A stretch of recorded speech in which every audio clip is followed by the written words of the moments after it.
Yan, hello po, shoutout po sa inyong lahat. Nagbabalik ang inyong lingkod sa 26 TV. Ngayon po mayroon tayong reaction video po patungkol dito sa nang babas kay Carla. Ayan, shoutout po muna sa Jumcar supporters. Shoutout po kay Kuya Val, Kalingap Strikers. At syempre po, shoutout din po sa Team Guapa. Ayan, hello po. Ayan, bago tayo magsimula, isang mapagpalang araw po muna sa ating lahat. Good afternoon and good evening and good morning. Ayan. Ang basir ni Carla, ito po parang bullfrog.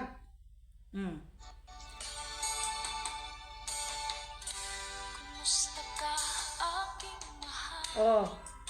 O, di ba? Ayan Ah. Di ba? Ano nangyari? Ha? Anong nangyari? Ha? Ate, sinasabihan mo... Di ba? Sinasabihan mo si Carla na parang hindi dalaga yung katawan. How about you? Ha? Kumusta naman ang katawan mo, te? Ha? Kamusta naman po yung katawan mo? Hindi po ba ay para kang tambuhala na para kang baboy? Ha? Hindi ba? Nakakahiya naman po sa iyo na magsabi ka nga si Carla ay parang hindi dalaga. Ha? O masyado ka lang masyado ka lang inggit kay Carla. Kapal naman ang mukha mo. Diba? Ang kapal ng mukha mo. Anong pangalan nga nito? Hindi ka na nahiya kay Edith Morsila? Kapal ng mukha mo, te. Dito pa nga para kang bullfrog Ha? Sino nga po ba ang mukhang Sino po ba ang mukhang bullfrog? Na sinasabihan mo si Carla Bears na parang hindi dalaga ang katawan? Hitsura mo pa nga lang bago ka manglait po. Make sure po siksi ka. Make sure po hindi ka tiguang. Make sure po maganda ka. Para ka lang pong puryagaba, para ka lang naman pong para kang po. Hindi ko na masabi kung ano ang itsura mo dito. Promise. Ha? Bago tayo manglait, ate o lula, ayus-ayusin mo dahil papatayin kita dito, ang animal ka bago ka manghusga. Kay ganda kaya ni Carla kung lang kahit saan at kung ano pa ang hitsuot ni Carla. Napakaganda ni Carla. Kahit chubby pa siya, kahit ano pa po, pero ngayon po medyo sexy na. Sexy na si Carla ngayon. Ikaw, ano bang hitsura nito? Puryagaba, katanda-tanda mo na para ng apo o anak mo si Carla. Insecure ka talaga, no? Sabi mo, walang kurba. Parang hindi dalaga ang katawan. Bago ka manglait po, ha? Edith, bago ka manglait, manalamin ka muna, sabihin mo, mirror, mirror. Sasagutin ka ng salamin mo. Makapal ang mukha mo. Manglalait ka sa maganda at bata, ikaw lula ka na. Mas matanda ka pa nga kay Nanay Cynthia Masyado lang talaga kayong inggit kay Carla, no? No? Grabe ang ginagawa mo, te.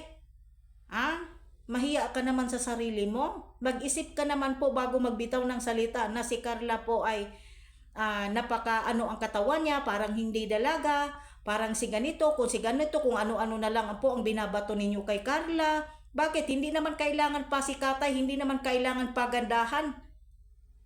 Basta mabuti kang tao, mabait ka at matulungin ka. At matulungin ka sa kapwa at ang iyong pamilya, minahal mo ng sobra-sobra. Wala nang hihigit pa kahit po sa ano pang hitsura mo. Wala sa hitsura po ang kagandahan, nasa ugali. Correct me if I'm wrong. Aanuhin man po ang ganda mo or sexy ka, kung balasubas naman ang katawan mo, o ang ugali mo, sorry. Kung balasubas naman ang ugali mo, pakisama, respeto. Diba? Yan po ang kailangan. Ikaw, balasubas ka, demonyo ka pa, baboy ka pa. Tingnan mo ang katawan mo bago ka manghusga, ha? Dapat nga pinapayuhan mo si Carla dahil bilang isang bilang isang anak or inaanak mo, dahil napakatanda mo na, sasabihan mo pa na parang hindi katawan ng dalaga si Carla. Are you sure? Nakita mo ba sa personal si Carla? Nakausap mo ba na talaga ang katawan ni Carla hindi dalaga tignan? O talaga pong nabulag-bulagan ka lang para lang mangbas kasi inggit ka? Ganun lang po kadali yan. Hindi sa physical na anyo o makikita ang isang tao. Nasa pakikisama at ugali.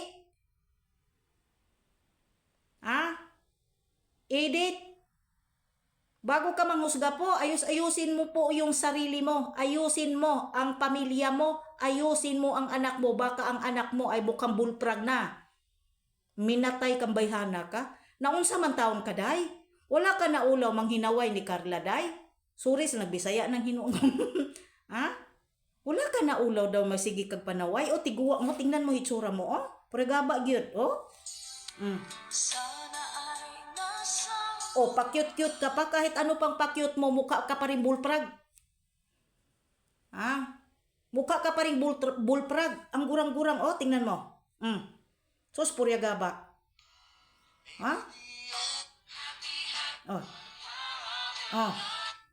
Sus, Ginoo ko. Hindi ko lubos akalain itong hitsura na ito. Mukhang bulprag. May pamilya ka. Ayan. Purya gaba ka, Lola. Baka gusto mo idamay ko pamilya mo dito. Ang tanda-tanda mo na, may mga apo ka na, may mga anak ka, may apo ka na, Pero, hitsura mo?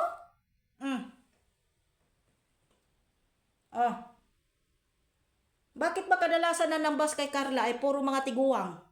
Mga matatanda? Parang anak mo na si Carla, Grabe ang inggit mo dito, Edith. Grabe ang inggit mo dito kay Carla. Hindi ba? Hindi ka nahihiya sa sarili mo na mangbas ka? Hindi ka nahihiya? Ako, mahihiya po talaga ako, pero ibalik ko lang ang salita mo. Ikaw po ang mukhang bulprag. Ikaw po ang walang kakurti-kurti. Ikaw po ang mukhang syunga at animal na isang putang ina. Bagay lang sa'yo yan. Nandito pa ako, hindi pa ako nawawala sa Jumcar. Naghihintay lang tamang pagkakataon. Huwag kang pante dahil nakabantay din ako. Pero nandito pa rin po kami kay Bibi Bianci dahil dinudurog na po ng sobra ang bata. Sana hindi mangyari pa sa mga beneficiary ulit ang nangyari kay Bibi Bianci. Yan lang po ang masasabi ko. Huwag tayong mag-overthink ba sa beneficiary dahil ang lahat po ng beneficiary ng Kalingap ay mga magaganda at bata pa. Hindi katulad sa iyo, Edith, na tiguang na para kang bulprag na hindi po na bagong parang bullfrog ba na yung parang bullfrog na basa sa tubig. Yan lang. Tanga-tanga mo.